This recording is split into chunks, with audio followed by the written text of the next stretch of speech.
இன்று நாளிலும் தேவ செய்தியினுடைய தலைப்பு கர்த்தர் மேல் நம்பிக்கை வைக்கிறவன் பாக்கியவான், பாகம் 2. கடந்த வாரத்தில் நாம் தியானித்தோம். சங்கீதம் 146 அதிகாரத்தில் 5 முதல் 9 வசனம் வரைக்கும் நாம் வாசித்து அதிலே 9 பகுதிகளாக நாம் அதை தியானித்திருக்கிறோம். அதிலும் முக்கியமாக கடந்த வாரத்தில் நாம் பார்த்தது 3 காரியங்களை குறித்து நாம் பார்த்திருக்கிறோம். தேவனாகிய கர்த்தர் ஒடுக்கப்பட்டவர்களுக்கு நியாயம் செய்கிற தேவன் என்கிற ஒரு பகுதியும், பசியாய் இருக்கிறவர்களுக்கு ஆகாரம் கொடுக்கிற தேவன் என்கிற பகுதியும் 2வது பகுதியும், 3வதாக கட்டுண்டவர்களை கர்த்தர் விடுதலையாக்குகிறார் என்கிற 3வது பகுதியை நாம் பார்த்திருக்கிறோம். இப்பொழுது இன்றைய நாளிலே நாம் 4வது பகுதியாக குருடரின் கண்களை கர்த்தர் திறக்கிறார் என்கின்ற பகுதியிலும் நாம் இப்பொழுதும் கூட லூக்கா எழுதின சுவிசேஷம் 18ஆம் அதிகாரத்தில் 35ஆம் வசனத்தில் இருந்து 43ஆம் வசனம் வரைக்கும் நாம் இப்பொழுதும் பார்க்க போகிறோம், தியானிக்க போகிறோம். லூக்கா எழுதின சுவிசேஷம் 18ஆம் அதிகாரம் 35ஆம் வசனத்தில் இருந்து வாசிக்கிறேன். பின்பு அவர் எரிகோவுக்கு சமீபமாய் வரும்போது ஒரு குருடன் வழி அருகே உட்கார்ந்து பிச்சை கேட்டு கொண்டிருந்தான். ஜனங்கள் நடக்கிற சத்தத்தை அவன் கேட்டு இது என்ன என்று விசாரித்தான். இப்பொழுது இந்த இடத்துல நாம் பார்ப்போமானால், எரிகோவுக்கு சமீபமாய் இருக்கிற பகுதியிலே ஒரு பிச்சை எடுத்து கொண்டிருக்கிற ஒரு குருடன் அந்த இடத்துல இருக்கிறார். அப்ப அந்த குருடன் வழி அருகே போகிற ஒரு சத்தத்தை கேட்கிறான். அந்த சத்தம் என்னது என்பதை மற்ற மனுஷர்களிடத்திலே கேட்கும் பொழுது அவர்கள் சொல்லுகிறார்கள். 37வது வசனத்திலே நாம் வாசித்து பார்ப்போமானால், நசரனாகிய இயேசு போகிறார் என்று அவனுக்கு அறிவித்தார்கள். அப்பொழுது அவன் வாசிப்போம். அப்பொழுது அவன், இயேசுவே தாவீதின் குமாரனே எனக்கு இறங்கும் என்று கூப்பிட்டான். இந்த இடத்துல அப்படி என்றால் இயேசுவை குறித்து அந்த குருடன் என்ன பண்ணிருக்கணும்? ஏற்கனவே கேள்விப்பட்டு இருக்கணும். ஏனென்றால் சாதாரணமாக யார் ஒருவராலுமே இயேசுவை அந்த காலத்திலே புரிந்து கொண்டிருக்க முடியாது. இப்படி இருக்கிற இந்த சூழ்நிலையில இந்த குருடன் இவருடைய ஒரு எண்ணம் எல்லாம், எனக்கு எப்படியாவது இயேசுவை கண்டுவிட்டால் நான் என்னுடைய கண்களில் என் பார்வை எனக்கு கிடைத்து விடும் என்று சொல்லி ஒரு விசுவாசத்தோட இயேசுவை அவர் எதிர்பார்த்து கொண்டு இருக்கிறார். எனக்கு கண் தெரியாதபடியினாலே நான் எப்போ போய் இயேசுவை நான் சந்திக்க முடியும் என்று சொல்லி ஒரு எதிர்பார்ப்போடு கூட அந்த குருடன் என்ன பண்ணி கொண்டிருக்கிறார்? காத்து கொண்டிருக்கிறார். அப்போ அந்த எதிர்பார்க்கிற ஒரு சமயத்துல இயேசு வருகிறார் என்று கேள்விப்படுகிறார். அததான் இந்த இடத்துல நாம் வாசித்து பார்க்கிறோம். மறுபடியும் வாசிக்கிறேன். 37ஆம் வசனத்திலே, நசரனாகிய இயேசு போகிறார் என்று அவனுக்கு அறிவித்தார்கள். அப்பொழுது அவன், இயேசுவே தாவீதின் குமாரனே எனக்கு இறங்கும் என்று கூப்பிட்டான். அப்போ இந்த இடத்துல அந்த குருடன் இயேசு போகிறத கேள்விப்பட்டு, தாவீதின் குமாரனே எனக்கு இறங்கும் என்று கூப்பிடும் பொழுது அங்க நடக்கிறவர்கள் எல்லாருமே அந்த குருடனை பார்த்து என்ன பண்ணுகிறார்கள் என்றால் அதட்டுகிறார். 38வது வசனத்தை வாசிப்போம். முன் நடப்பவர்கள் அவன் பேசாமல் இருக்கும்படி அவனை அதட்டினார்கள். அவனோ, தாவீதின் குமாரனே எனக்கு இறங்கும் என்று மிக அதிகமாய் கூப்பிட்டான். மிகவும் அதிகமாய் கூப்பிட்டான். அந்த இடத்துல நடந்து போகிறவங்க எல்லாரும் அந்த குருடனை பார்த்து என்ன சொல்றாங்கன்னா, நீ பேசாம இரு அப்படின்னு சொல்லும் பொழுது இப்போ இந்த குருடன் முன்பை காட்டிலும் மிகவும் அதிகமாக தாவீதின் குமாரனே எனக்கு இறங்கும் என்று அவர் கூப்பிடுகிறார். அடுத்த வசனம், இயேசு நின்று அவனை தம்மிடத்தில் கொண்டு வரும்படி சொன்னார். இயேசு நின்று அவனை தம்மிடத்தில் கொண்டு வரும்படியாக சொல்றாரு. இப்ப இங்க எவ்வளவோ ஜனங்கள் நடந்து போகிறாங்க, ஆனாலும் இயேசு அந்த வழியில வருகிறார். ஏன்னா இயேசு போகிற இடம் எல்லாம் என்னவா நடக்குது? அற்புதங்கள் நடக்குது, அதிசயங்கள் நடக்கிறது, வியாதியசர் குணமாகறாங்க, பார்வை அடையாமல் கண் பார்வை இல்லாத இருக்கிறவங்களுக்கு கண் பார்வை உண்டாகுகிறது, செவிகள் திறக்கப்படுகிறது, மரித்தவர்கள் உயிர் தெழுகிறார்கள். இவ்வளவோ காரியங்களை அந்த குருடன் கேள்விப்பட்டு இருக்க வேண்டும். ஏனென்றா இப்போ இந்த இடத்துல இயேசு வந்துட்டாரு, இனி அவரை நம்ம விட்டு விடவே கூடாது. எப்படியாவது இன்று அவரை நாம் பிடித்து அவரிடத்துல நாம் ஒரு அற்புதத்தை பெற்றே ஆக வேண்டும். ஹல்லேலூயா. அப்ப இந்த குருடனுடைய இருதயம் எல்லாம் இயேசுவை நான் கண்டுவிட்டால் போதும், இயேசு பக்கத்துல நான் போய்விட்டா போதும், என் குறைய அவர்கிட்ட சொல்லி எனக்கு வேண்டியதை இயேசு எனக்கு கொடுப்பார் என்ற ஒரு விசுவாசத்தோடு இருக்கும் பொழுது, யார் என்னை பத்தி என்ன சொன்னாலும் சரி, யார் என்னை தடுத்தாலும் சரி, நான் இன்றைக்கு இயேசுவை கண்டே ஆகுவேன். அதனாலதான் அவர் முன்பை விட அதிகமாக உரத்த சத்தத்தோடு கூட தாவீதின் குமாரனே எனக்கு இறங்கும் என்று சத்தமிடும் பொழுது, யார் என்னை கூப்பிடுகிறார்கள் என்று சொல்லி இயேசு திரும்பி அவரை பார்த்து அவரை அழைக்கிறார். அடுத்த வசனம், நான் உனக்கு என்ன செய்ய வேண்டும் என்றிருக்கிறாய் என்று கேட்டார்.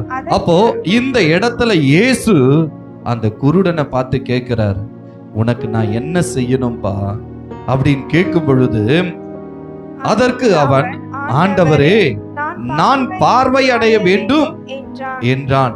இப்ப இவருக்கு இருக்கக்கூடிய ஒரே பிரேயர் ரிக்வெஸ்ட் என்ன அப்படின்னா, எனக்கு கண் பார்வை தெரியல, என்ன குணமாக்குங்க, எனக்கு பார்வை தெரியணும்னு சொல்லி இயேசுவின் இடத்துல அவர் கேட்கிறார். அடுத்த வசனம், இயேசு அவனை நோக்கி, நீ பார்வை அடைவாயாக, உன் விசுவாசம் உன்னை ரட்சித்தது என்றார். அப்போ இந்த குருடனுடைய விசுவாசம் என்ன? நான் இயேசுவை கண்டுட்டா எனக்கு பார்வை உண்டாகிடும். அப்போ இவருடைய விசுவாசத்தின் படியாக இயேசு சொன்னார், இயேசு அவனை நோக்கி, நீ பார்வை அடைவாயாக. அப்படி என்றால் அவருடைய வார்த்தையில இருந்து வல்லமை புறப்பட்டு அவரை குணமாக்குகிறது. அது பிறவியிலிருந்து குருடனாய் இருந்தாலும் சரி, அது நடுவிலே குருடனாய் வந்திருந்தாலும் சரி, அவருடைய வார்த்தையிலே ஒரு வல்லமை உண்டு. அவர் குருடனை கண்களை அவர் என்ன பண்ணுகிறார்? திறக்கக்கூடிய ஒரு தெய்வமாக அவர் இருக்கிறார். இந்த இடத்துல உன் விசுவாசம் உன்னை ரட்சித்தது, உன் விசுவாசம் உன்னை குணமாக்கியது, உன் விசுவாசம் உன்னை விடுதலையாக்கியது. அவர் சொன்ன உடனே என்ன நடந்தது என்றால், 43வது வசனத்தை நாம் வாசித்து பார்ப்போமானால், உடனே அவன் பார்வை அடைந்து தேவனை மகிமைப்படுத்தி கொண்டே அவருக்கு பின் சென்றான். ஜனங்கள் எல்லோரும் அதை கண்டு தேவனை புகழ்ந்தார்கள். ஜனங்கள் எல்லோரும் அதை கண்டு தேவனை புகழ்ந்தார்கள். இந்த இடத்துல எல்லா ஜனங்களும் பார்த்து இருப்பாங்க, அவன் ஒரு குருட தானே, அவன் ஒரு குருடன், அவன் ஒரு பிச்சை கேட்டு கொண்டிருக்கிறவன். அப்ப இப்படியாய் பார்த்த ஜனங்களுக்கு மத்தியில தேவன் அவருடைய வாழ்க்கையிலே ஒரு அற்புதம் செய்திருக்கிறார். அநேகர் ஆச்சரியப்படும்படியாக அந்த இடத்துல தேவனை விசுவாசித்து வந்தபடியினாலே தேவன் அவருடைய வாழ்க்கையில ஒரு நன்மையை அவர் செய்து, அவர் பெற்ற நன்மையை அவர் என்ன பண்ணுகிறார்? சாட்சி சொல்லி தேவனுடைய நாமத்தை மகிமைப்படுத்துகிறார். அப்ப அந்த இடத்துல அந்த குருடனுக்கு பார்வை வந்த உடனே அவனுடைய இருதயம் எவ்வளவா இருந்திருக்கும். இத்தனை நாள் என்னுடைய கண்கள் என்னால எதையுமே பார்க்க முடியாம இருந்தது, இன்னைக்கு நான் எல்லாவற்றையும் காண்கிறேன்னு சொல்லி அவனுடைய இருதயத்துல ஒரு சந்தோஷம் வந்திருக்கும். அப்ப இப்படிப்பட்ட ஒரு சந்தோஷம் உள்ளுக்குள்ள வந்த உடனே இது யாரால கொடுக்கப்பட்டது? இயேசுவால் விடுதலை கொடுக்கப்பட்டது. அதனாலதான் குருடுடைய கண்களை கர்த்தர் திறக்கிறார் என்று நாம் வேதத்திலே நாம் பார்க்கிறோம். அடுத்தபடியாக 5வது பகுதியை நாம் பார்ப்போமானால், மடங்கடிக்கப்பட்டவர்களை கர்த்தர் தூக்கி விடுகிறார். நாம் கடந்த வாரம் ஒடுக்கப்பட்டவர்களை நாம் பார்த்தோம். மனுஷனாலே ஒடுக்கப்படும் பொழுது தேவன் அவர்களுக்கு நியாயம் செய்கிறவராக அவர் காணப்பட்டார். தேவன் ஒதுக்கிட்டார். தேவன் புறக்கணித்து விட்டால் என்ன நடந்தது என்பதையும் கடந்த வாரத்தில் நாம் பார்த்தோம். ஆனால் இந்த மடங்கடிக்கப்பட்டவர்களை கர்த்தர் தூக்கி விடுகிறார் என்றால் தேவன் நேசிக்கிறார் என்று அர்த்தம். தேவன் கைவிடாமல் கடைசி வரைக்கும் முடிவு பரியந்தம் வரை அவர்களை கைவிடாமல் காக்கிற ஒரு தேவனாக அவர் இருக்கிறார். சங்கீதத்தின் புஸ்தகம் 145 அதிகாரத்தில் 14வது வசனம், கர்த்தர் விழுகிற யாவரையும் தாங்கி மடங்கடிக்கப்பட்ட யாவரையும் தூக்கி விடுகிறார். அப்போ தன் பிள்ளைங்க கீழே விழாதபடிக்கு அவர் என்ன பண்ணுகிறார்? தாங்குகிறார். மடங்கடிக்கப்பட்டவர்களை அவர் என்ன பண்ணுகிறார்? தூக்கி விடுகிறார்.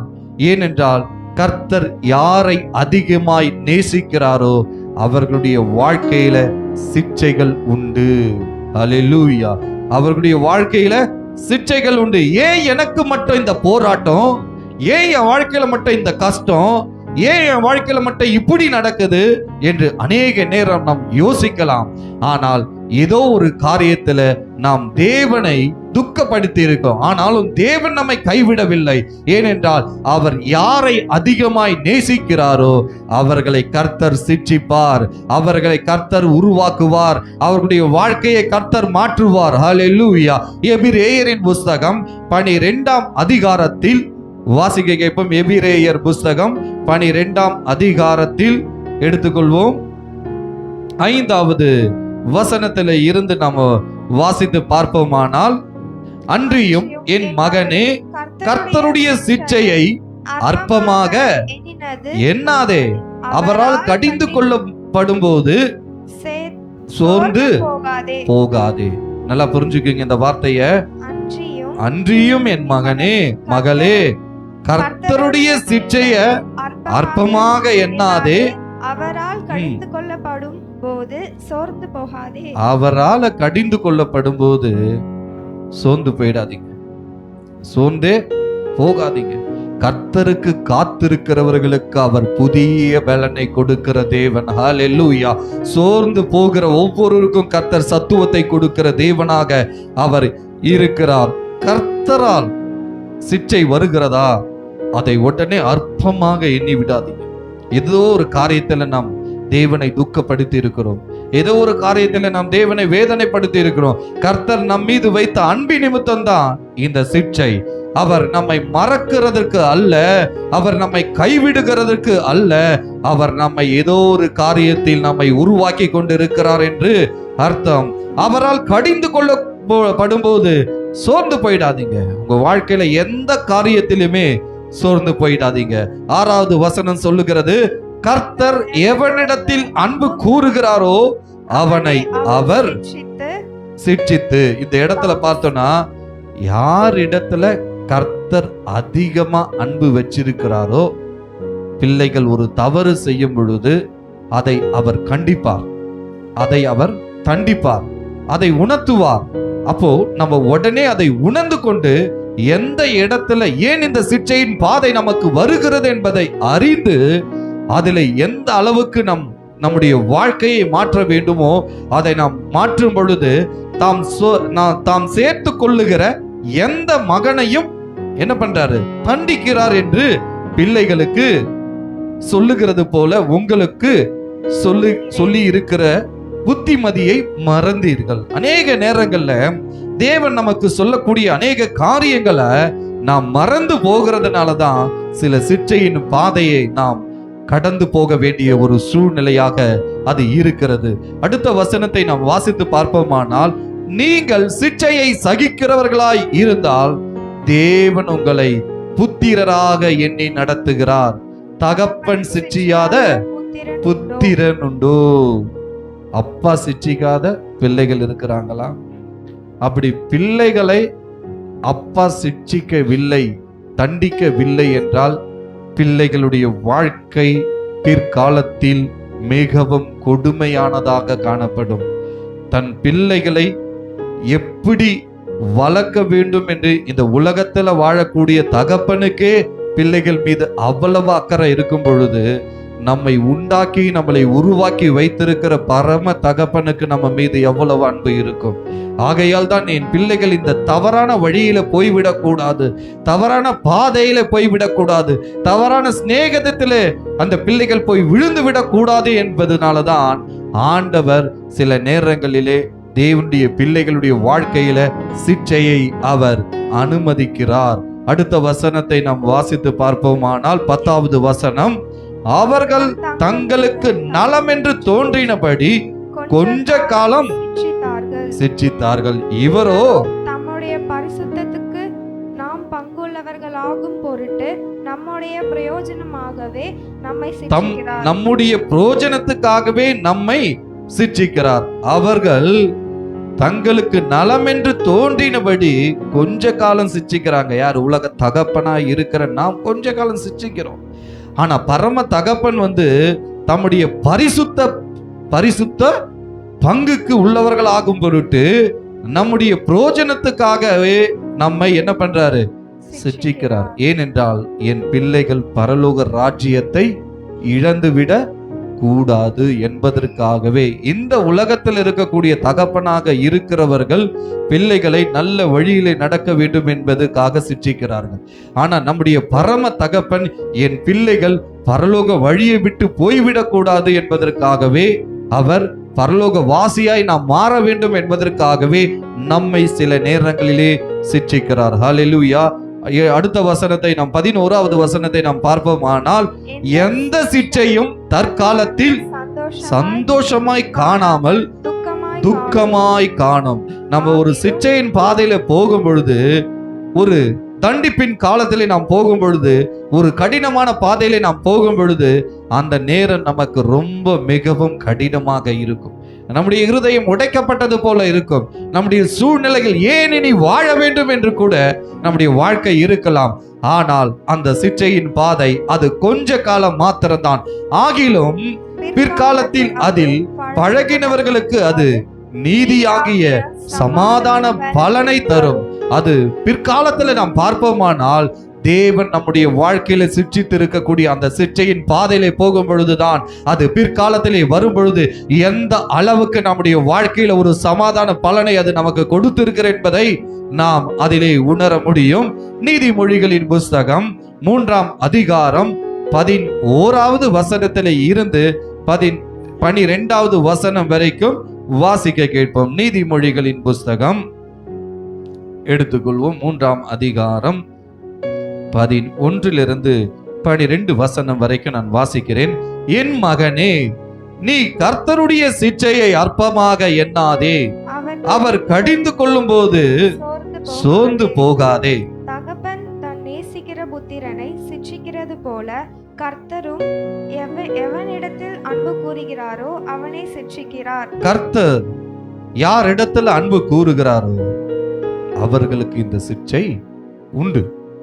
நாம் ஒரு சிற்றையின் பாதையிலே போகும் பொழுது நாம் முறுமுறுக்காமல், நாம் வேதனைப்படாமல், ஆண்டவரே இந்த பாதையை ஏன் எனக்கு அனுமதித்தீ? எனக்கு சொல்லும் ஆண்டவரே, நான் அதிலே என்னுடைய காரியங்களை நான் எந்த வகையில உமக்கு பிரியமாய் நான் நடக்க வேண்டும் என்பதை எனக்கு சொல்லும் ஆண்டவரே என்று சொல்லி நாம் தேவனிடத்திலே கேட்கும் பொழுது அந்த பாதையை நமக்கு தேவன் காண்பிப்பார்.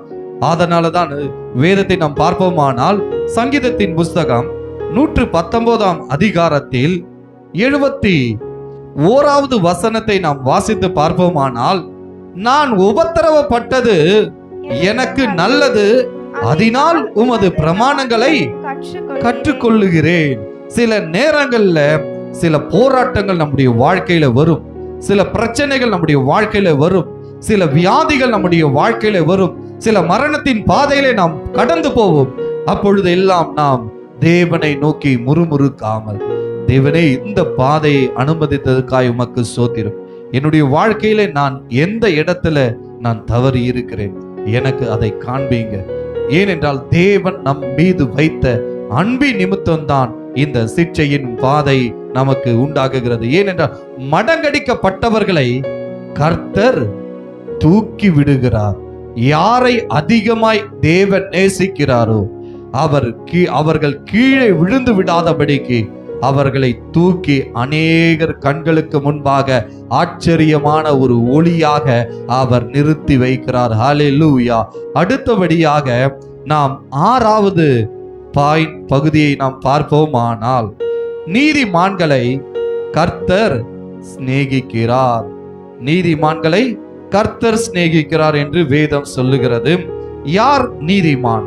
தேவனுக்கு கீழ்ப்படிந்து விசுவாசத்தோடும் பரிசுத்தத்தோடும் யார் ஒருவர் தேவனுடைய கர்த்தருக்கு பயப்படுகிற பயத்தோடு கூட வாழ்கிறார்களோ அவர்கள் அனைவரும் நீதிமான்கள். அவருடைய இரத்தத்தினால் கழுவப்பட்டு அவருடைய இரத்தத்தினால் மீட்கப்பட்ட நாம் அனைவரும் தேவனாகிய கர்த்தர் நம்மை நீதிமானாக வைத்திருக்கிறார். ஹல்லேலூயா. தேவனை விசுவாசிப்பவர்கள் நீதிமான்களாக காணப்படுகிறார்கள்.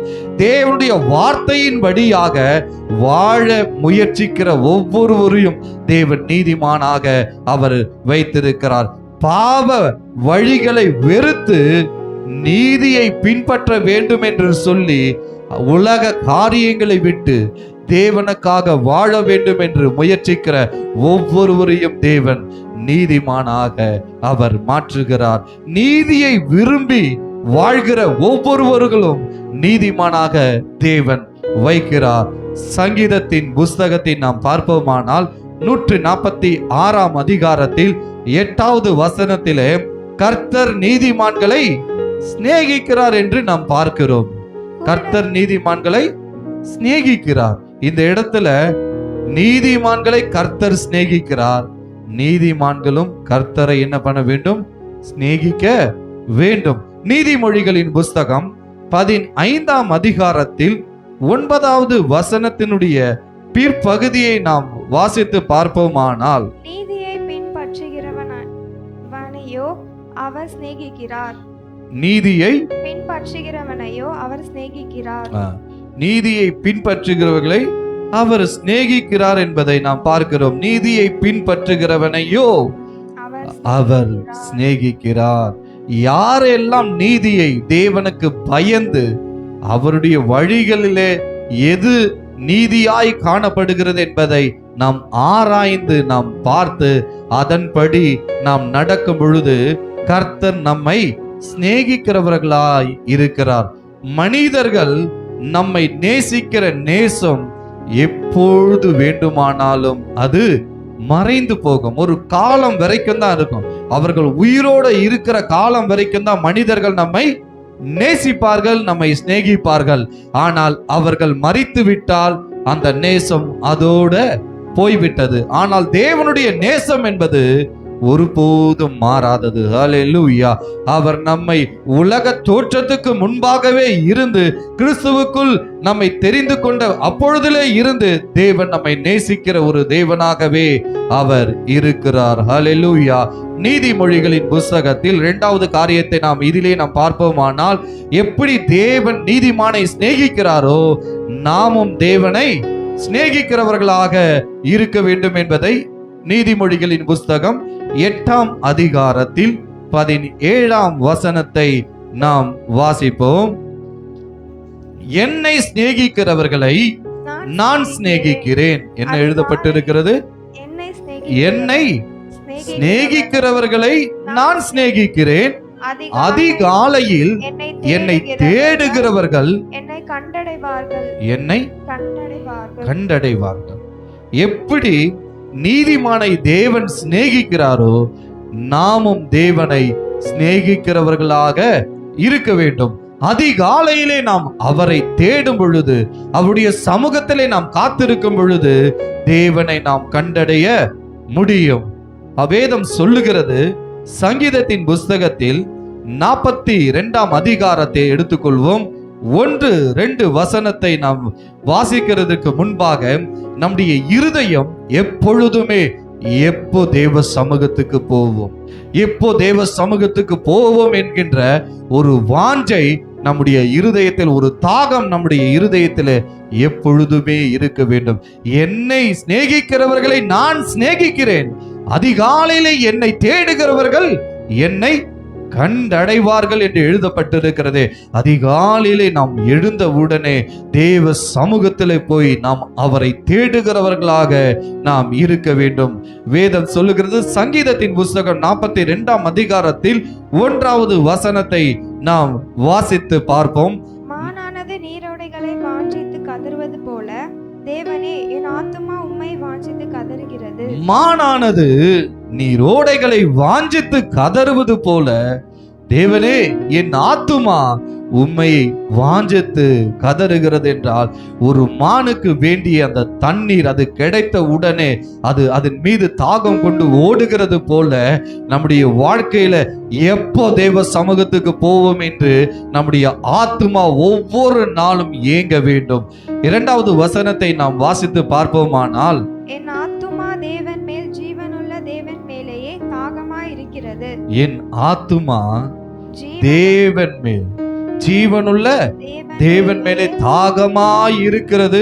நான் எப்போது தேவனுடைய சந்நிதியிலே வந்து நிற்பேன், நான் எப்போ தேவ சமூகத்துக்கு போவேன், நான் எப்போ தேவ சமூகத்துக்கு போவேன் என்று நம்முடைய இருதயம் ஒவ்வொரு நாளும் இரவு நேரங்களிலே நாம் தூங்கும் பொழுதே நம்முடைய இருதயத்துல எப்போ நம்ம தேவ சமூகத்துக்கு போவோம் என்கின்ற ஒரு வாஞ்சை நம்முடைய இருதயத்தில் என்னவாக வேண்டும், உண்டாக வேண்டும். சங்கீதக்காரன் சொல்லுகிறான், சங்கீதத்தின் புஸ்தகம் 119ஆம் அதிகாரத்தை நாம் பார்ப்போமானால், சங்கீதத்தின் புஸ்தகம் 119ஆம் அதிகாரத்தில் 147வது வசனத்தை நாம் வாசித்து பார்ப்போமானால், அதிகாலையில் நான் எழுந்து சத்தமிட்டேன், உம்முடைய வசனத்துக்கு காத்திருக்கிறேன். அதிகாலையிலே நான் எழுந்து சத்தமிட்டேன். தேவ சமூகத்துல போய் சங்கீதக்காரன் சத்தமிடுகிறான்.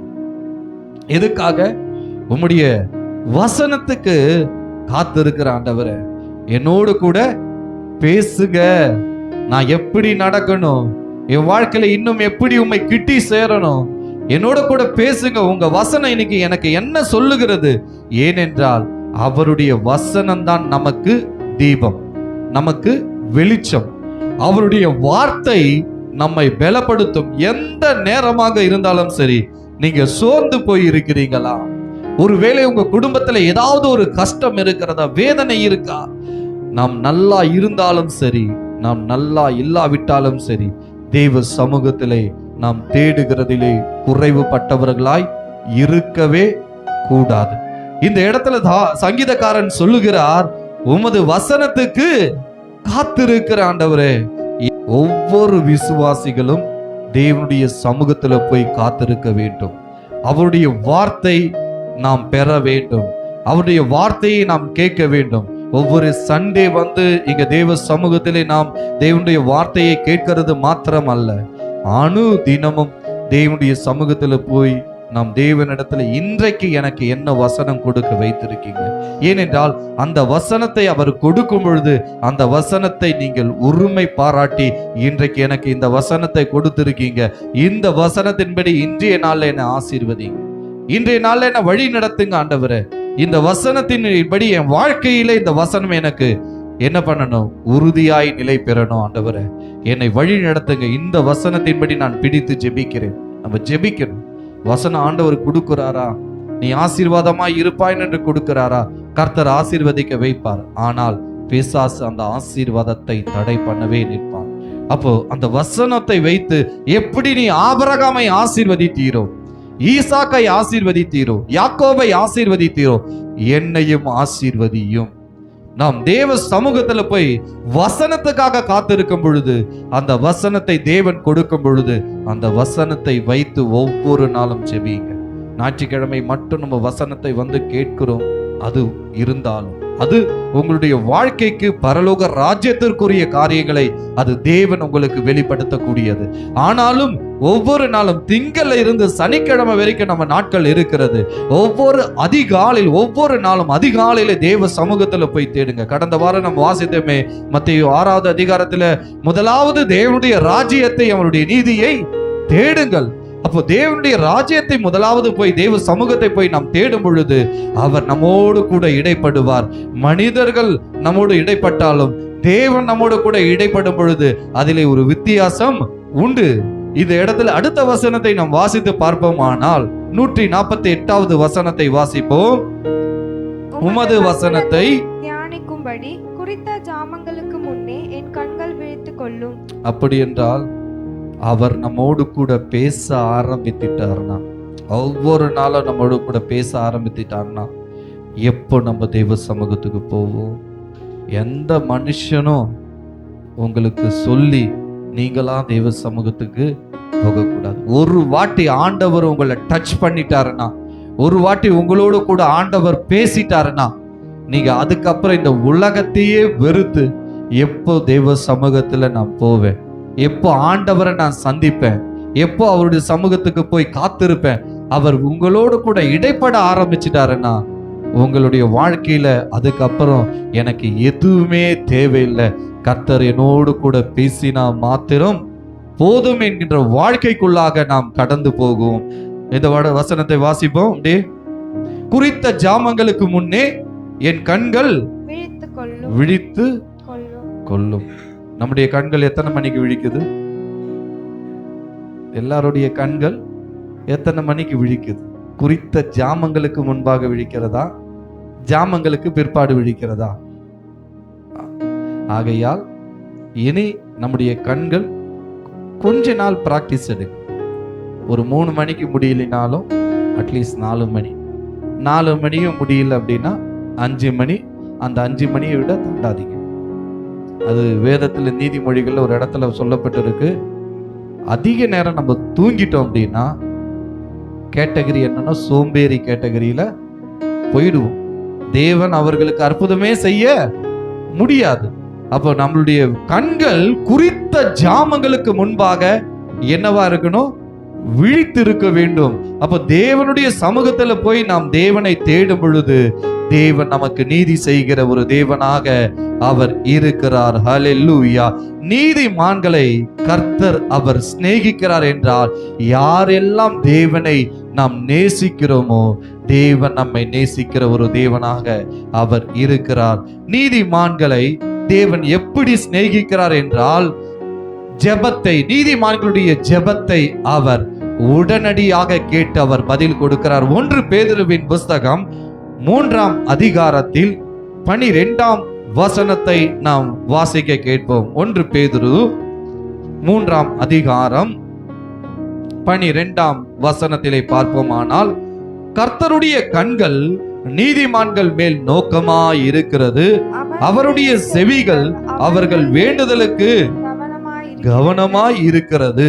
இந்த இடத்துல கர்த்தருடைய கண்கள் நீதிமான்கள் மேல் நோக்கமாய் இருக்கிறது. நம்ம எப்போ போய் ஜெபிப்போம் என்பதை தேவன் பார்த்து கொண்டே இருப்பார். ஏனென்றால் தேவன் நம்முடைய ஜெபத்திற்கு உடனடியாக அவர் என்ன பண்ணுவார்? பதில் கொடுப்பார். அப்ப நீதிமான்களுடைய ஜெபத்தை அவர் என்ன பண்ணுகிறார்? கேட்கிறவராய் இருந்து அதற்கு பதில் கொடுக்கிறார். நீதிமான்களை தேவன் பாதுகாக்கிறார் என்று சங்கீதத்தின் புஸ்தகம் 34ஆம் அதிகாரத்தில் 15வது வசனத்திலே சொல்லப்பட்டு இருக்கிறது. அடுத்தது நீதிமான்களை தேவன் வழி நடத்துகிறார் என்று சங்கீதம் 23ஆம் அதிகாரத்தில் 1 முதல் 3 வசனம் வரையிலும் நாம் பார்ப்போமானால் வேதத்தில் சொல்லப்பட்டிருக்கிறது. அடுத்தது நீதிமான்களுடைய தேவைகளை தேவன் சந்திக்கிறார். அல்லேலூயா. நீதிமான்களுக்கு என்று ஒரு குறை அவர் வைத்ததில்லை என்று சொல்லி வேதத்திலே ஏசாயாவின் புஸ்தகத்தில் 41:10வது வசனத்தை, நீ பயப்படாதே, நான் உனக்கு துணையா நிற்கிறேன், உனக்கு சகாயரா இருக்கிறேன் என்று சொல்லி எல்லா நேரங்களிலும் தேவன் தேவைகளை சந்திக்கிறார்.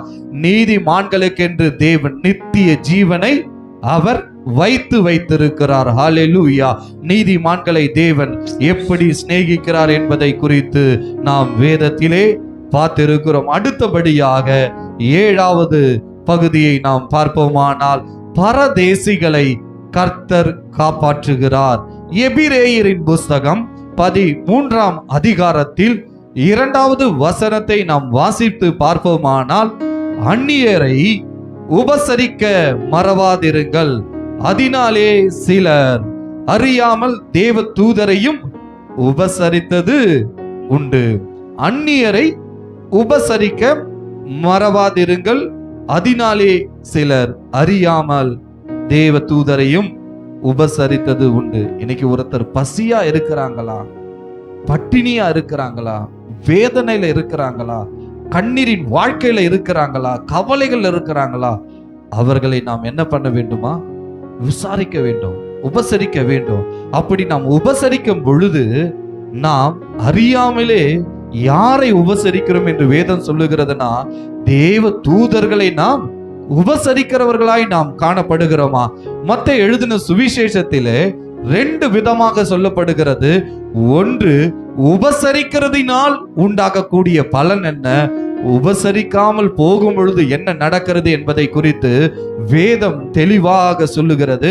மத்தேயு எழுதின சுவிசேஷம் 1 25 அதிகாரம் 31 முதல் 33 வரையும் வசனத்தை நாம் வாசிக்க கேட்போம். அன்றைய மனுஷகுமாரன் தமது மகிமை பொருத்தினவராய் சகல பரிசுத்த தூதரோடும் கூட வரும்போது தம்மை மகிமையுள்ள சிங்காசனத்தின் மேல் வீற்றிருப்பார்.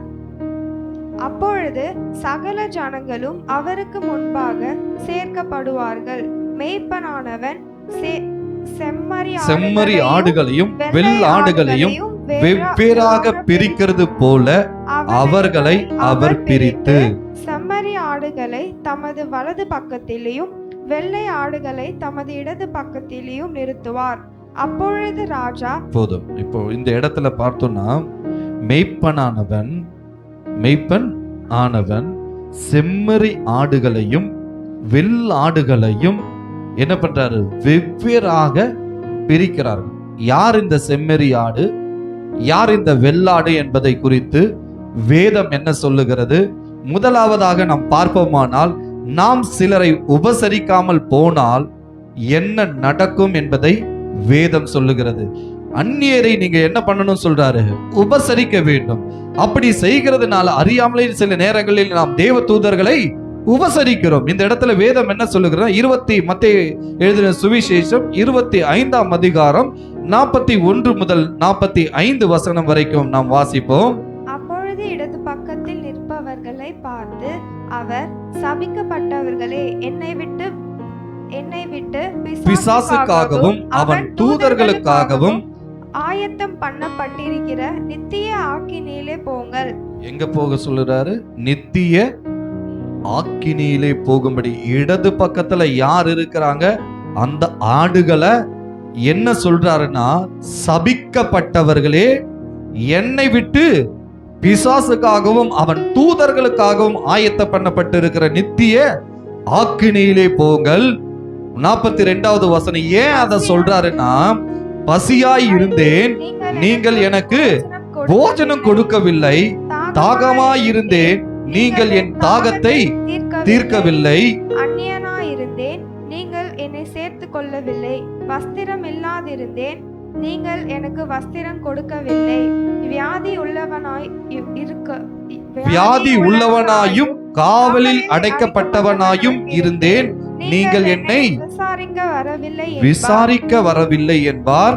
அப்பொழுது அவர்களும் அவருக்கு பிரதி உத்தரமாக, ஆண்டவரே, உம்மை பசி உள்ளவர்களாகவும் தாகம் உள்ளவர்களாகவும் வியாதிப்பட்டவருக்காகவும் காவலில் அந்நியராகவும் வஸ்திரம் இல்லாதவராகவும் வியாதிப்பட்டவராகவும் காவலில் அடைக்கப்பட்டவராகவும் நாங்கள் எப்போது கண்டு உமக்கு உதவி செய்யாதிருந்தோம் என்பார்கள்.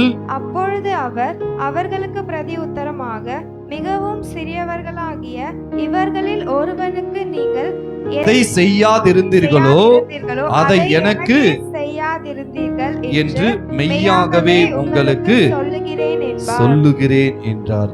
இதுல இயேசு கிறிஸ்துவினுடைய அன்பு இல்லையனா நம் மற்றவர்களுக்கு உதவி செய்ய முடியாது. அப்ப இந்த இடத்துல நான் எப்போ இதெல்லாம் கண்டேன்?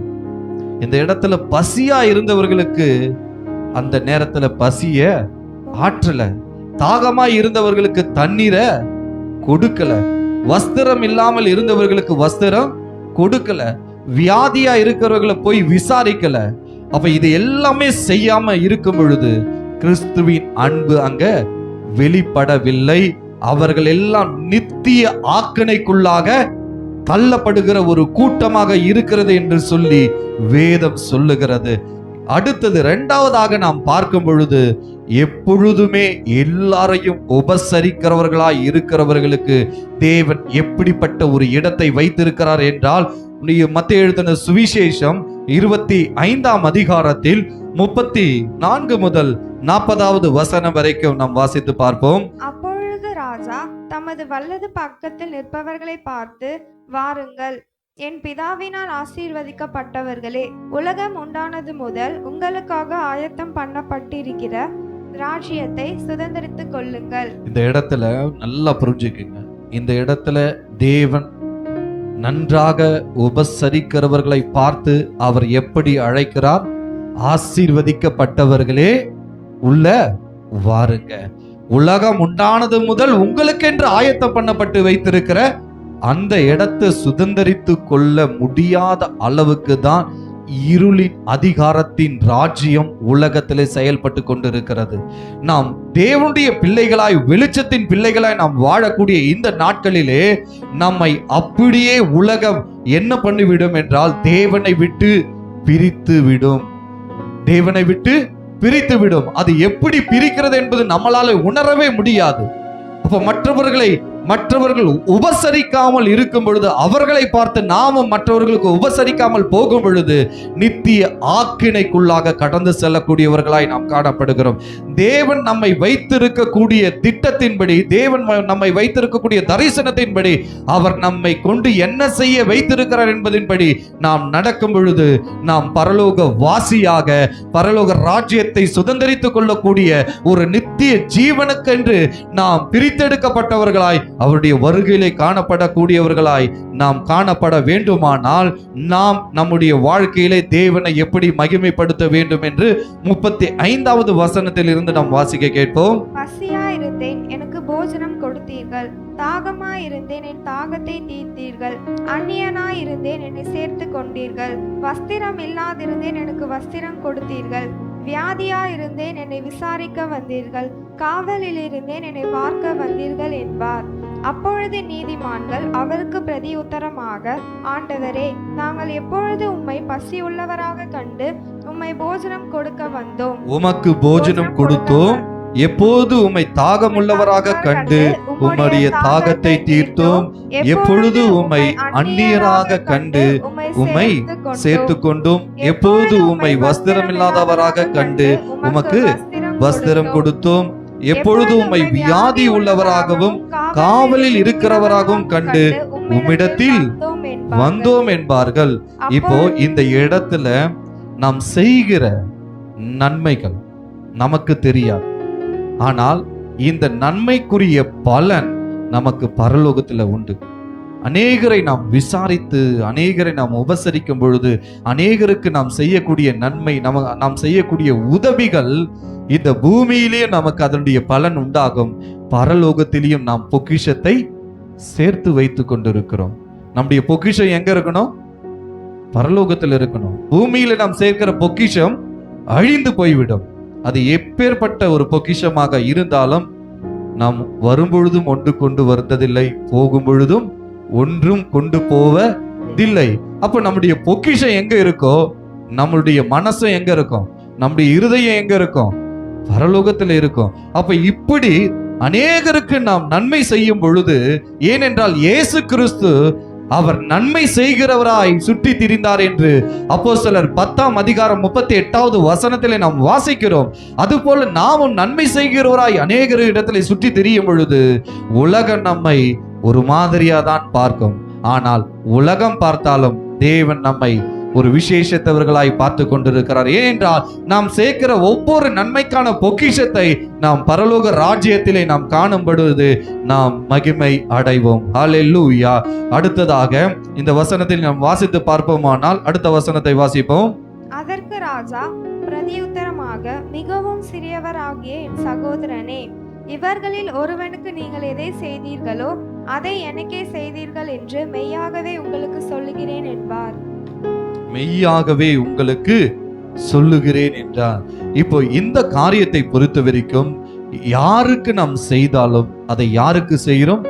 தேவனுக்கு சிறியரா இருக்கிற இவர்களுக்கு நீங்க என்ன செய்தீர்களோ அதை எனக்கும் செய்தீர்கள். அப்ப இதற்குரிய பலனை நாம் எங்க பார்க்கிறோம் என்றால் பரலோக ராஜ்யத்தில் நாம் இதற்குரிய பலனை பார்க்கிறோம். நாம் வேதத்திலே நாம் பார்ப்போமானால் நம்முடைய பொக்கிஷத்தை நாம் எங்கு சேர்க்க வைக்க வேண்டும் என்றால் மத்தேயு எழுதின சுவிசேஷம் எடுத்துக்கொள்வோம். 6ஆம் அதிகாரத்தில் மத்தேயு எழுதின சுவிசேஷம் 6ஆம் அதிகாரத்தை எடுத்துக்கொள்வோம். அந்த இடத்துல வாசிக்க கேட்போம். 19ஆம் வசனத்திலே இருந்து வாசிப்போம். பூமியிலே உங்களுக்கு பொக்கிஷங்களை சேர்த்து வைக்க வேண்டாம். இங்கே பூச்சியும் துருவும் அவைகளை கெடுக்கும். இங்கே திருடரும் கண்ணமிட்டு திருடுவார்கள். பூமியிலே உங்களுக்கு பொக்கிஷங்களை என்ன பண்ணக்கூடாது? சேர்த்து வைக்க வேண்டாம். இங்கே பூச்சியும் துருவும் அவைகளை கெடுக்கும். இங்கே திருடரும் கண்ணமிட்டு திருடுவார்கள். அப்ப நம்முடைய பொக்கிஷம் எங்க இருக்கணும் அப்படின்னா பரலோகத்திலே உங்களுக்கு பொக்கிஷங்களை சேர்த்து வையுங்கள். அங்கே பூச்சியாவது துருவாவது கெடுக்கிறதும் இல்லை, அங்கே கண்ணமிட்டு திருடுகிறதும் இல்லை. உங்க பொக்கிஷம் எங்கே இருக்கிறதோ அங்கே உங்க இருதயம் இருக்கும். இன்னைக்கு பூமியில நம்ம சேர்த்து வச்சுட்டோம்னா நம்முடைய இருதயம் எங்க இருக்கும்? நம்முடைய இருதயம் எங்க இருக்கும்? இந்த பூமியிலே தான். ஐயோ சொத்து சேர்த்து வச்சிருக்கோம், ஐயோ நகை சேர்த்து வச்சிருக்கிறோம், ஐயோ பணம் சேர்த்து வச்சிருக்கிறோம், பொருள் சேர்த்து வச்சிருக்கிறோம். அப்ப நம்முடைய இருதயம் எல்லாம் எங்கவா இருக்கும்? அதிலே தான் இருக்கும். அப்ப தேவனுக்கு நாம் பொக்கிஷத்தை சேர்க்கும் பொழுது அது எங்க இருக்கான்? பரலோகத்தில் இருக்கு. ஒருத்தரும் திருட முடியாது, அது அழிந்தும் போகாது. நாம் சேர்க்கிற ஒவ்வொரு பொக்கிஷத்திற்குரிய பலன் நம் பரலோகத்துல பார்க்க முடியும். ஏற்கனவே நான் இதை சொல்லியிருக்கிறேன் என்று நினைக்கிறேன். ஒரு சிறிய மகள் அநேக இடங்கள்ல போய் தேவனை குறித்து பேசினாலாம். அவ பேசிட்டு ஒரு காலகட்டம் வந்தபோது அந்த பிள்ளையுடைய மரணம் நேரிட்டு விட்டது. அந்த பிள்ளை மரிச்சு போயிட்டான். மரிச்சு போன உடனே தேவன் இந்த பிள்ளையை பரலோகத்துக்கு கொண்டு போய் இருக்கிறான். அந்த இடத்துல கொண்டு போன உடனே அந்த மகளை சுற்றிலுமாய் ஒரு கிரீடங்கள் இருக்கிறதாம். அப்ப அந்த மக கேட்கிறாளாம், ஆண்டவரே என்னை சுற்றிலும் இவ்வளவு கிரீடம் இருக்கே, என்ன ஆண்டவரே? இந்த பூமியில நீ இருக்கும் பொழுது, நீ உலகத்துல இருக்கும் பொழுது என்னை குறித்து அநேகரிடத்தில் சொன்னாய் அல்லவா? இன்றைக்கு உன்னை கொண்டு அந்த நாட்களிலே நீ அநேகரிடத்துல சொல்லும் பொழுது அநேகர் மனம் திரும்ப ஆரம்பித்தார், அநேகர் ரட்சிப்புக்குள் வர ஆரம்பிச்சார். அப்போ என்னை அறிகிற அறிவிலே நீர் அவர்களை எல்லாரையும் கொண்டு வந்தாய் அல்லவா? இதோ அந்த பொக்கிஷத்திற்குரிய பலன் தான் இந்த கிரீடம் என்று சொன்னாராம். அப்போ நாம் ஒவ்வொரு நன்மை செய்யும் பொழுது தேவன் நமக்கு ஒரு கிரீடத்தை பரலோகத்திலே வைக்கிறார். அது விலை மதிக்க முடியாத ஒரு கிரீடமாக அது காணப்படுகிறது. நாம் அநேகருக்கு நன்மை செய்யும் பொழுது அந்த நன்மை யாருக்கு செய்கிறோம்? அது தேவனுக்கு நாம் செய்கிறோம். அதை செய்த நன்மைகளை நாம் மற்றவர்களிடத்தில் என்ன சொல்லக்கூடாது? ஷேர் பண்ண கூடாது. ஏனென்றால் அது கர்த்தருக்கும் உங்களுக்குரியது. கர்த்தருக்கென்று நீங்கள் ஒரு ஊழியம் செய்யும் பொழுதோ அல்லது கர்த்தருக்கென்று நீங்கள் ஒரு காரியத்தை செய்யும் பொழுதோ அதிலே கர்த்தர் மகிமைப்படுவார். ஏனென்றால் அப்பிரோஜனமான ஊழியக்காரன் செய்ய வேண்டிய கடமையை மாத்திரம் செய்திருக்கிறோம் என்று சொல்லி அதை தேவனுடைய நாமத்திற்கு நாம் மகிமைப்படுத்தக்கூடியவர்களாக இருக்க வேண்டும். இந்த இடத்திலே பரதேசிகளை கர்த்தர் காப்பாற்றுகிறார் என்று நாம் வேதத்திலே நாம் பார்க்கிறோம். பரதேசிகளை அவர் காப்பாற்றுகிறார், அவர்களை நேசிக்கிறார். அவர்களுக்குன்னு ஒரு பிரச்சனை வரும் பொழுது தேவன் நியாயாதிபதியாய் இருந்து அவர்களுக்கு நியாயம் தீர்க்கிறவராக அவர் காணப்படுகிறார். 8ஆவதாக நாம் பார்ப்போமானால் திக்கற்ற பிள்ளைகளுக்கும் விதவைகளுக்கும் அவர் ஆதரிக்கிற ஒரு தேவனாக அவர் இருக்கிறார். சங்கீதத்தின் புஸ்தகம் 68ஆம் அதிகாரத்தில் 5வது வசனத்தை நாம் பார்ப்போமானால் தம்முடைய பரிசுத்த வாசஸ்தலத்தில் இருக்கிற தேவன் திக்கற்ற பிள்ளைகளுக்கு தகப்பனும் விதவைகளுக்கு நியாயம் விசாரிக்கிறவருமாய் இருக்கிறார். இந்த இடத்துல வேதம் என்ன சொல்லுகிறது? தம்முடைய பரிசுத்த வாசஸ்தலத்தில் இருக்கிற தேவன் திக்கற்ற பிள்ளைகளுக்கு தகப்பனும் விதவைகளுக்கு நியாயம் விசாரிக்கிறவருமாய் இருக்கிறார். திக்கற்ற பிள்ளைகளாய் இன்றைக்கு வழி தெரியாத அளவுக்கு திக்கற்று கிடக்கிற பிள்ளைகளுக்கு தேவன் யாராக இருக்கிறார் என்றால் தகப்பனாக இருக்கிறார். இன்றைக்கு அநேக விதவைகள் தவித்து கொண்டிருக்கிறாங்க. எனக்கு யாரும் நியாயம் விசாரிக்க இல்லையே, எனக்கென்று வழக்காட யாருமே இல்லையே என்று சொல்லி அநேக விதவைகள் தவித்து கொண்டிருக்கிறார்கள். அப்படிப்பட்டவர்களுக்கு தேவன் யாராக இருக்கிறார் என்று சொல்லுகிறார் என்றால் அவர் அவர்களுக்கு தகப்பனாக அவர் இருக்கிறார். அநேக நேரங்களில் நினைப்பது உண்டு, நான் ஒரு அனாதையை போல இருக்கிறேனே, எனக்கென்று யாருமே இல்லையே என்று சொல்லி தவிக்கிற ஒவ்வொருவருக்கும் தேவன் தகப்பனாக அவர் இருந்து செயல்படுகிறார். யாத்ராகமம் புஸ்தகம் 22ஆம் அதிகாரத்தில் 22, 23வது வசனத்தை நாம் வாசிக்க கேட்போம். யாத்ராகமம் 22, 22 வாசிக்க. யாத்ராகமம் 22ஆம் அதிகாரம். திக்கற்ற பிள்ளைகளையும் ஒடுக்காமல் இருப்பீர்களாக. விதவையையும் திக்கற்ற பிள்ளைகளையும் ஒடுக்காமல் இருப்பீர்களாக. ஒடுக்கவே கூடாது. அவங்கள நம்ம நேசிக்கணுமே தவிர அவங்களை என்ன பண்ணக்கூடாது, ஒடுக்க கூடாது. அவர்களும் எத்தனையோ நாட்கள் எவ்வளவோ சந்தோஷத்துல வாழ்ந்திருக்கலாம். ஆனால் ஒரு காலம் கட்ட வந்த உடனே அவர்களுடைய வாழ்க்கை இப்படியான ஒரு சூழ்நிலையாக இருந்திருக்கலாம். அப்படிப்பட்டவர்களை ஒடுக்காமல் இருப்பீர்களாக. அவர்கள் எவ்வளவாகிலும் ஒடுக்கும் போது அவர்கள் என்னை நோக்கி முறையிட்டால் அவர்கள் முறையிடுதலை நான் நிச்சயமாய் கேட்டு. அப்படி என்றால் விதவைகளாக இருந்தாலும் சரி, திக்கற்ற பிள்ளைகளாக இருந்தாலும் சரி, அவர்கள் வேதனை படும் பொழுது தேவ சமூகத்துல போய் அவர்கள் கண்ணீர் விட்டு ஜெபித்தார்கள். ஆனால் அவர்களுடைய ஜெபங்கள் என்னவாகப்படும், கேட்கப்படும். அவர்கள் எவ்வளவு நீதிமான்களாக இருந்து இப்படிப்பட்ட விதவைகளையும் இப்படிப்பட்ட திக்கற்றவர்களையும் அவர்கள் துன்பப்படுத்துவார்கள். ஆனால் அவர் அந்த விதவைகளுடைய அந்த திக்கற்ற பிள்ளைகளுடைய ஜெபத்தை கர்த்தர் கேட்டு அவர்கள் எப்படிப்பட்ட நீதிமான்களாக இருந்தாலும் சரி, கர்த்தர் நியாயாதிபதியாக அவர் நியாயம் விசாரிக்க கூடியவராக அவர் காணப்படுகிறார். ஹல்லேலூயா. விதவைகளாக இருந்தாலும் திக்கற்ற பிள்ளைகளாக இருந்தாலும் அவர்களை ஒடுக்காமல் அவர்களை நாம் ஆதரிக்க வேண்டும். அவர்களிடத்திலே தேவனுடைய அன்பை நாம் என்ன பண்ண வேண்டும், செலுத்த வேண்டும். ஹல்லேலூயா. 9வதாக கடைசியாக துன்மார்கரின் வழியையோ கவிழ்த்து போடுகிறார். 9வது நாம் பார்ப்போமானால், 9வது பகுதியை நாம் பார்ப்போமானால், துன்மார்கரின் வழியையோ கவிழ்த்து போடுகிறார். துன்மார்கரின் வழியை கவிழ்த்து போடுகிறார் என்பது என்றால் என்ன குறிக்கிறது என்றால், தேவனுக்கு விரோதமாக, துன்மார்கன் யாரு, தேவனுக்கு விரோதமாக கலகம் பண்ணி, தேவனுக்கு விரோதமாக திட்டம் தீட்டி, தேவனுக்கு விரோதமாய் சூழ்ச்சியை பண்ணி, தேவனுக்கு விரோதமாய் நடக்கிற யார் இருக்கிறார்களோ அவர்கள் எல்லோரும் யார் என்றால் துன்மார்கன் கேட்டகரியிலே அவர்கள் எல்லோரும் இருக்கிறார்கள். சபைகளிலே அநேக காரியங்களிலே அநேகர் என்னவா ஆகி கொண்டிருக்கிறார்கள் என்றால் துன்மார்க்கமாய் மாறிக்கொண்டிருக்கிறார்கள். ஏனென்றால் இன்றைக்கு அநேக திருச்சபைகள் இன்றைக்கு கெடுக்கப்படுகிறதற்கு துன்மார்கள் அந்த திருச்சபைகளில் இருக்கிறபடியினால் தான், துன்மார்களுடைய ஆலோசனைகளை கேட்கிறபடியினால் தான் சபை இன்றைக்கு கெடுக்கப்பட்டு கொண்டு இருக்கிறது.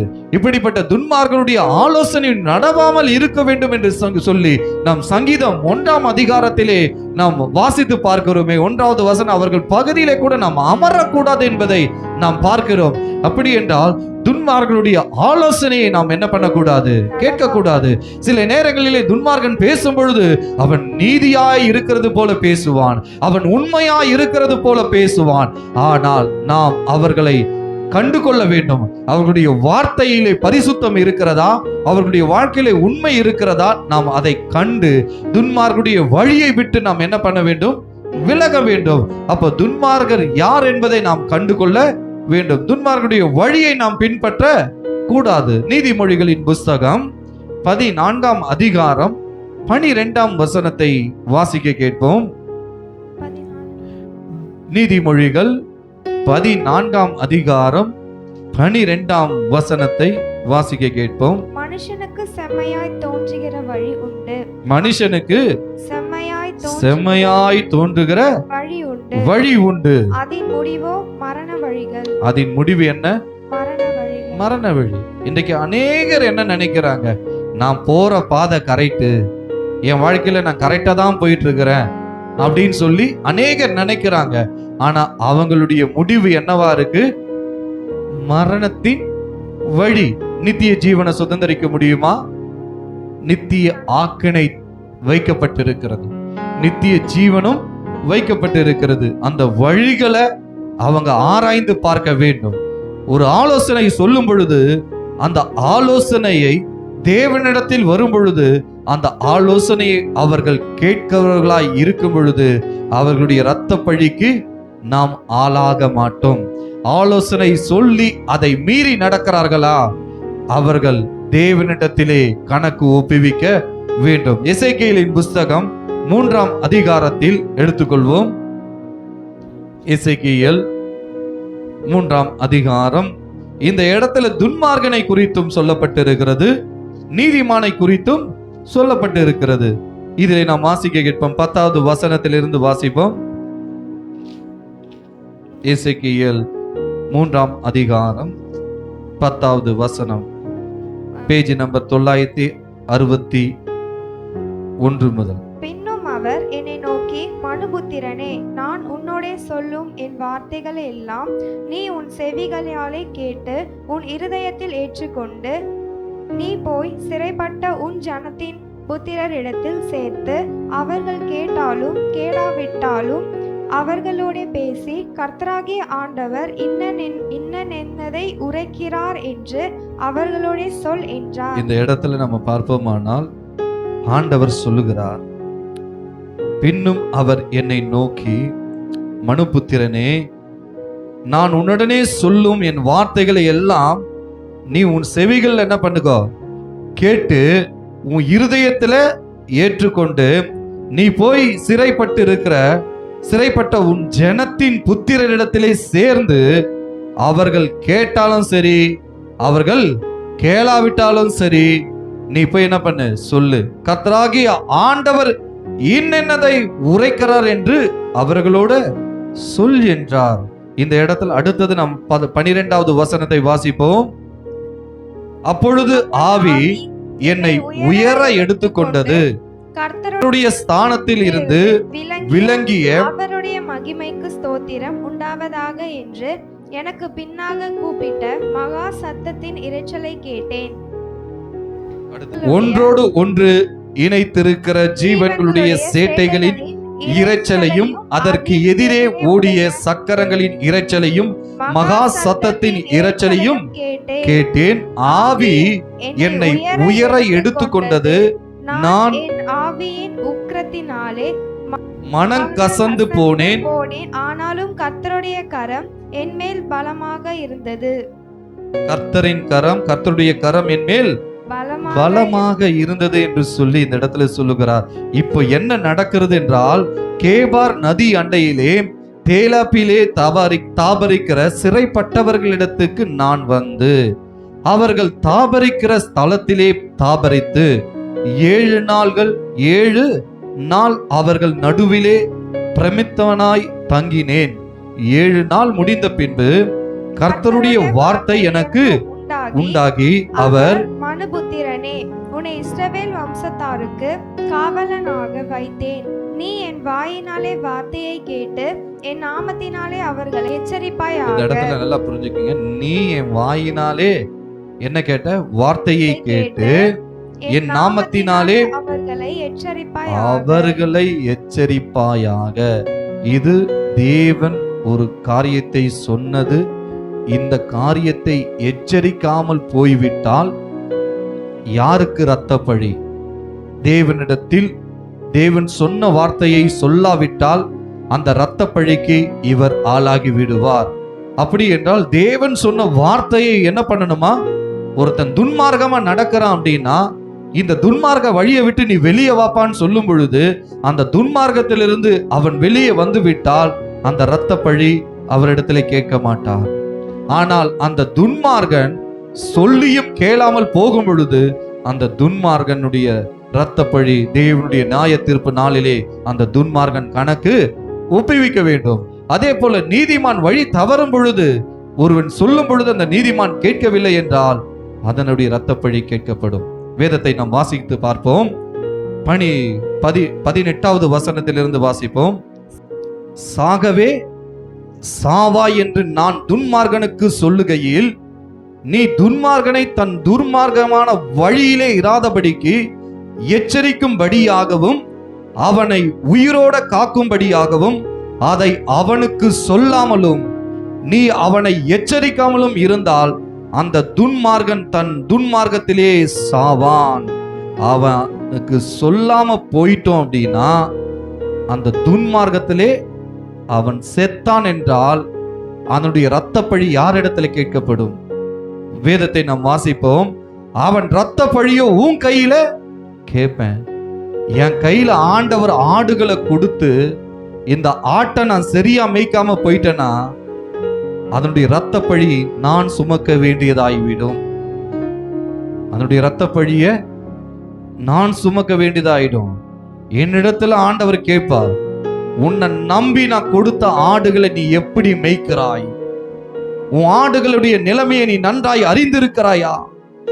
உன் கையில் கொடுக்கப்பட்ட ஆடுகள் ஒன்றோ இரண்டோ அதை நீ சரியாக மேய்க்கவில்லை என்றால் அதனுடைய இரத்த பழியை உன்னிடத்தில் கேட்பேன் என்று சொல்லுவார். அப்படி என்றால் கொடுக்கப்பட்ட ஆடுகளை நான் எப்படி மேய்க்க வேண்டும்? ஒரு பாதையில நடக்கும் பொழுது நான் எச்சரிக்காமல் போய்விட்டேன் என்றால் பார்த்துக்கலாம் சொல்லி நான் போய்விட்டால் அதனுடைய இரத்த பழி யாரிடத்துல வரும்? நான் சுமக்க வேண்டியதா இருக்கும். நான் பதில் கொடுக்க வேண்டியதா இருக்கும். அடுத்த வசனம் சொல்லுகிறது, நான் வாசிக்கிறேன். நீ துன்மார்கனை எச்சரித்தும் அவன் தன் துன்மார்க்கத்தையும் தன் ஆகாத வழியையும் விட்டு திரும்பாமற் போவானாகில் அவன் தன் துன்மார்க்கத்திலே சாவான். நீயோ வென்றால் உன் ஆத்துமாவை தப்புவிப்பாய். அப்படியே இரண்டாவது சொல்றாரு, அப்படியே நீதிமான் தன் நீதியை விட்டு திரும்பி நீதிகேடு செய்யும் போது நான் அவன் முன் இடரலை வைக்கும் போதும் அவன் சாவான். நீ அவனை எச்சரிக்காதபடியினாலே அவன் தன் பாவத்திலே சாவான். அவன் செய்த நீதிகள் நினைக்கப்படுவதில்லை. எவ்வளவுதான் ஒரு நீதிமான் நீதியை செய்திருந்தாலும் சரி, அவன் தவறு செய்யும் பொழுது, அவன் பாவம் செய்யும் பொழுது அவனை எச்சரிக்காமல் போய்விட்டால் அந்த நீதிமான் அவன் பாவத்திலே இருந்து வெளியே வரவில்லை என்றால் அவனுக்கு சொல்லாமல் போகும் பொழுது அதனுடைய இரத்த பழியை முன்னிடத்திலே கேட்பேன். அந்த நீதிமானுக்கு நீ சொல்லி அவன் கேட்காம போயிட்டானா அவனுடைய இரத்த பழிக்கு நீ ஆளாக மாட்ட, அவன் ஆளாகுவான் என்று வேதம் சொல்லுகிறது. அவனுடைய இரத்த பழியோ உன் கையிலே கேட்பேன் என்று சொல்லி 21வது வசனம், நீதிமான் பாவம் செய்யாதபடிக்கு நீ நீதிமானை எச்சரித்த பின்பு அவன் பாவம் செய்யாவிட்டால் அவன் பிழைக்கவே பிழைப்பான். அவன் எச்சரிக்கப்பட்டான். நீயும் உன் ஆத்துமாவை தப்புவித்தாய் என்றான். ஒரு ஊழியக்காரனுடைய காரியங்கள் எப்படி இருக்க வேண்டும்? ஒருவன் தவறு செய்யும் பொழுதோ, ஒருவன் பாவம் செய்யும் பொழுதோ அவர்களை கூப்பிட்டு கண்டிக்காமல் போகட்டும் என்று சொல்லிவிட்டால் நம்முடைய காரியங்களிலே தேவனுடைய சமூகத்திலே நாம் கணக்கு ஒப்புவிக்க வேண்டும். நாம் பாவம் செய்கிறவர்களாய் இருக்கிறோம். நீதிமான் வழியிலே நடக்கும் பொழுது கர்த்தர் நித்திய ஜீவனிலே அவனை கொண்டு போவார். உண்மையும் முத்தமும் உள்ள ஊழியக்காரனே வா என்னிடத்தில் என்று அவர் அழைக்கத்தக்க உண்மையுள்ள ஒரு ஊழியக்காரன் இருக்க வேண்டும். விசுவாசிகள் என்ன தவறு செய்தாலும் அதை பார்த்து கொண்டு இருப்பானானால் அவன் உண்மையுள்ள ஊழியக்காரனாக அவன் இருக்க மாட்டான். அவனுடைய ஊழியம் அங்கீகரிக்கப்படவே படாது. அது நீதிமானாக இருந்தாலும் சரி, அது துன்மார்கனாக இருந்தாலும் சரி, நாம் நியாயத்தை நியாயப்படி கர்த்தர் சொன்னதை சொன்னபடி சொல்லும் பொழுது அவர்கள் அந்த நியாயத்தின்படி நடந்தார்கள் என்றால் நித்திய ஜீவனை அவர்கள் சுதந்தரித்து கொள்ளுவார்கள். அல்லேலூயா. இதோ இந்த நாளிலே இந்த வார்த்தைகள் முடிகிறது. அடுத்த மாதம் நாம் கர்த்தருடைய வார்த்தையை, கர்த்தருக்கு சித்தமாயிருந்தால் அடுத்த மாதத்தின் ஆகஸ்ட் 1வது வாரத்தில் தேவனுடைய வார்த்தையிலே அந்த மாதத்திற்குரிய வாக்குத்தத்த வார்த்தையாய் உங்களிடத்தில் நான் பேசுவேன். அல்லேலூயா. இப்பொழுதும் கர்த்தருடைய நாமத்திற்கு மகிமை உண்டாகட்டும்.